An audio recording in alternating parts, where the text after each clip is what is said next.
Perhaps you know how in Bodhnath the Buddhists circumambulate the stupas and make full-body prostrations. One step, one prostration. They walk like this for the whole day or for many days. This is the ideal life of a sadhu. Not a single step without a prostration. Not a single step without self-offering to God. Every step of one's life is a prostration. You will not become a sadhu until this is present within you. Whatever asanas, pranayamas, meditations, mantras or visualizations you may perform, all of this is useless if there is no inner state in which every step of your life is a prostration before God. You can walk without making external prostrations, but in the heart they must be happening. This is the state of a saint, a sadhu, not a single step without God, not a single step without self-offering. Then all your mantras, asanas and pranayamas will bring power, because they give power only when there is faith. If there is no faith, if the mind is turned toward the worldly, then the inner prostrations are performed not to God but to things. Oh, my car, my new house, my son, my relatives, my job. All of this is also worship, only directed the wrong way. And then a person comes to yoga and meditation and is surprised. Why does nothing work? I have been practicing so much, and I am still not a saint. It is because he worshipped not God, but the desires of the mind. A sadhu is one who makes every step of his life a prostration to God. Sometimes this is expressed by the body. Sometimes it happens only inwardly, as an act of self-offering, faith, devotion, and love. All of this we call refuge, Guru Yoga, and the spirit of samaya. This is the most important thing. The true spirit of samaya, the true refuge, leads to the single samaya. The single samaya means that every second you offer body, speech, and mind to God. Every second you leap into the divine. Every second you die and are born again in God. Not a single step without God. That is what the single samaya is. Some people think that the single samaya is to fix the eyes in Shambhavi mudra and walk around with a detached look. This will not help. It only looks like Shambhavi mudra, but it is not that. The true Shambhavi mudra is absolute devotion and dissolution in God. Here God appears as space, and the soul worships space and dissolves into it through self-offering. The unfocused gaze into space is only a method that sets this process in motion. In India, lay people do not like to meditate for a long time, to study subtle points of philosophy, or to perform many different practices. They worship with faith and enter into ecstasy when they touch the Shivalingam during puja or the feet of the Guru. In the West, on the contrary, a person likes to perform asanas, pranayamas, meditations, to enjoy philosophical ideas, but often lacks faith. Therefore, many things do not work, things that naturally work for someone raised in Indian culture. As soon as faith appears, everything begins to act. Many saints appear because faith is the foundation. It is more important than any methods. Satsang is the time when one should simply sit with faith, without expectations. If you can simply sit like this, that is enough for satsang to happen. Nothing else is required. But when the mind becomes restless and the tension does not release, a question arises. Sometimes the guru and the disciple sit in silence, and this is completely natural. Then a question arises within. It is impossible to hold it back, and it breaks out on the tongue. The teacher dissolves this question in the void, showing that it has no importance compared to inner silence. Then the thought of the disciple is freed and part of the illusions dissolves. After that, a new question appears. It vibrates in the Muladhara, rises through Svadhisthana and Manipura, reaches Vishuddhi, and again bursts outward. But the presence of the Guru is stronger, and he again dissolves this question in the void. This is how satsang happens. The channels, the mind and the words are freed. And suddenly the disciple and the teacher find themselves in one and the same state. Previously, the disciple was hindered by his words, questions and concepts. Now they have been released. Guru and disciple abide in one state of emptiness and non-duality. From this moment true satsang begins, because only through dwelling in the non-dual state is real worship of God possible. This is not yet realization, but it is already the beginning of true worship. We worship God by means of non-dual awareness. This is the highest form of worship. During satsang, one needs to stop and not run anywhere. Stop in order to put down roots in the present. Say to yourself, I have already done everything. When you stop, relaxation becomes possible. When you are relaxed, awareness, the presence of awareness, becomes possible. This subtle film of the presence of awareness allows clarity to arise and to see the mind and the ego. When the light of clarity touches mind and ego, their dissolution begins. The huge block of mind and ego is what we call karma in the subtle body. We must dissolve it with the light of the higher self. With Atmasphurana, the radiance of the higher self appears within us when we sit relaxed, in a state of awareness, when clarity is born, non-judging, non-selective, not projecting itself into future or past. As soon as you discover this clarity, it means that you are on the right path. Simply remain in it. Then the breath becomes short and rare. If you surrender to this clarity, it grows and begins to move inward, not outward, not into the external world. In your depth there are vasanas and samskaras of the subtle body. All your karma is within you, and karma is memory. This clarity must penetrate inward, into your memory, into your identifications, into the subtle causes and effects. It must lead you beyond the subtle body, because the subtle body is not the goal but a step that must be passed. One must not stop in it. One must not become entangled in its manifestations. Your task is to step over the subtle body and enter the causal body.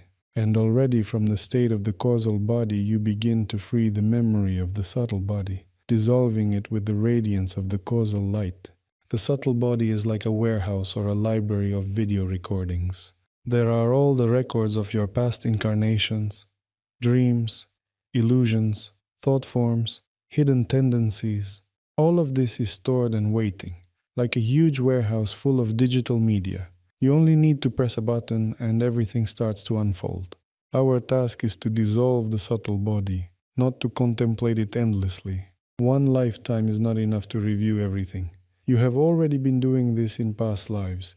Then you became fascinated by its contents and again received the physical body in order to manifest the illusions of the subtle body.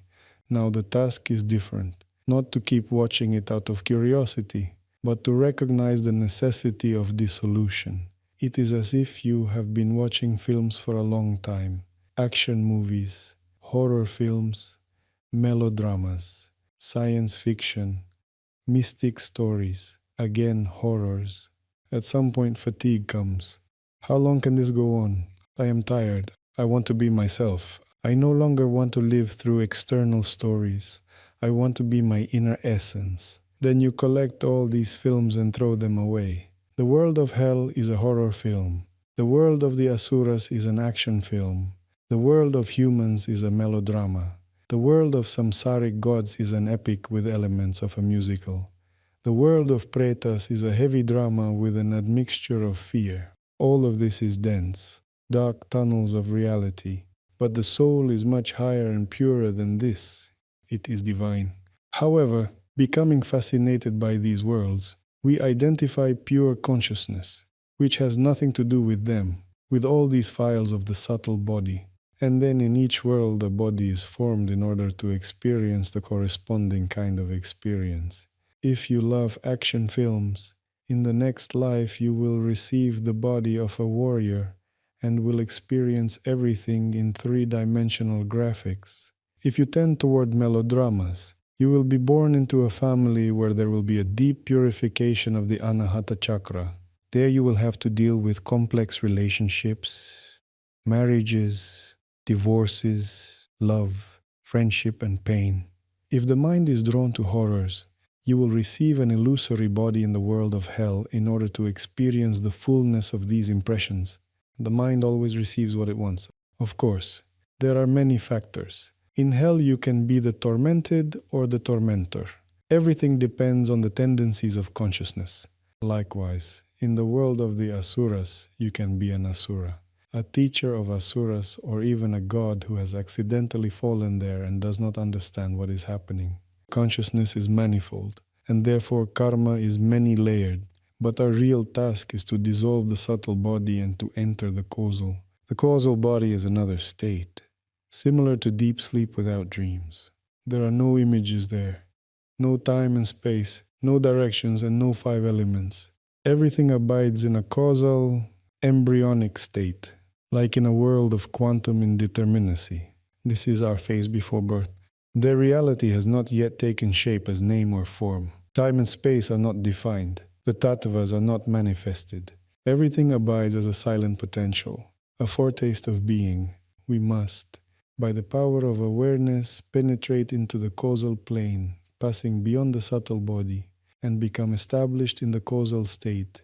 This is Laya Yoga and Buddhi Yoga, our precious and liberating teaching. In the Upanishads, it is said about Laya Yoga, whether you stand, walk, sleep, eat, or lie down, always contemplate the non-dual king. What is this non-dual king? It is the Lord himself, Brahman, Bhagavan Dattatreya, the Absolute in its purest form, the place where Buddha, Christ, Allah, Krishna, Shiva, and Vishnu are one. This cannot be called some particular god or name. It is called the nature of mind, but not in the sense of our personal mind. Rather, it is the primordial, impersonal awareness. We should become established in the state of the causal body. This body possesses its own light, Atmasphurana, a radiance. When we establish ourselves in it through contemplation, faith, and self-offering, this light begins to descend and bless us. In the teaching, it is called Anugraha Shakti, the blessing that dissolves the karma of the subtle body, all the inner films stored within us. In the causal body, there is no up or down, no taste or smell, no name or form. It is the primordial world, the source of being, the basis of life, the origin of everything. In the causal world, there are no concepts, no religions, no categories, no philosophies. All of this is a manifestation of the mind, and there it is useless. The causal world is not the mind. My path is not the path of the mind.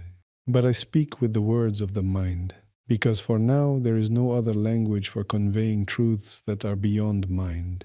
If they were pronounced without the veil of symbols, this world and minds that are not ready simply could not withstand the direct light. Only true sadhus, devoted disciples and practitioners are ready to perceive it, because the rest of the world is held together by mind, karma, kleshas, desires, and ignorance. In the causal body there is no ignorance, no kleshas, and no illusions. It is the purest state next to God. It is not yet God himself, but already very close to him. Satsang is that time when you do not need to worry either about the material or about the subtle. You can relax and try to enter the causal state. All that is required for this is faith. At first there is almost no faith. We do not know what it is, where to look for it, and what it is like. The first stage is lack of faith. This is natural. You have to start with something. Then formal faith appears. We are told, here is the symbol of faith. Here are the scriptures. Here is the Guru. Here is Dattatreya. This is what you should believe in. An image appears in the mind. The first relationships are formed, but all of this is still superficial. Gradually, through practice and the study of philosophy, understanding comes. The Guru is not the body. Dattatreya is not the body. The scriptures point to inner truths. This is within us and it is boundless. The first breakthroughs in awareness arise, and genuine. Though still small, faith is born. Continuing the practice, we see that what the Guru, Dattatreya, and the scriptures indicate is immeasurably great. There is nothing worldly or material in it. All of this must be thrown away in order to know true faith. Then the experience of self-offering and renunciation comes, and a burning aspiration to abide in this state is born. This is faith based on experience. But when we leave this state, we again face samsara, causes, effects, mind, interaction, and we forget the experience because we have not yet fully trusted it, have not completely surrendered. The mind still looks for occupation, and faith based on experience is still unstable. And one day the moment of complete self-offering and devotion comes, when you say to God, not my will, but yours, not I, but you. Then great blessing descends. If the self-offering is genuine, this blessing does not cease. It is called the cutting off of clinging and hopes, vairagya or prapati, the casting away of the ego. Such faith is already indestructible. It is vajra faith. A person can be killed, but his faith never, because it is beyond the body. True refuge is such faith. It is not without reason that it is said, "Do not abandon the refuge even under the fear of death." Refuge must lead to such unshakable faith, from a formal ritual to a universal flame of self-offering. Then we understand that faith is not what it seemed at the beginning. Then life becomes like this. Every step is a prostration. Not a single step without a prostration. Not a single step without an act of faith, without reunion with the divine. And you wonder, how do people live without faith? How is that possible? How unhappy they are. For life without faith is life without a heart, a half-dead existence. A biological robot of flesh moves and speaks, but there is no living heart in it. Such is life without faith. Faith is the cornerstone of being, whatever word is used to name it. One may not use the word faith. One may say single samaya or sahaja samadhi. The essence is the same. Brahma created this world through the power of faith and intention. When Brahma manifested in the primordial ocean of the universe, he tried to comprehend the dimension of space and of being itself. He turned inward, into his own heart, toward the primordial light, with great faith. It is said that Vishnu appeared to him and pronounced 2 syllables, tapa, tapas, ascetic practice. Thus, Brahma created the universe by the power of faith and sankalpa. So faith is conscious abiding in the source of all existence. True prostration is not the movement of the body but the opening of the heart, the complete surrender of oneself to the highest. When the division between me and God disappears, only the light of awareness remains.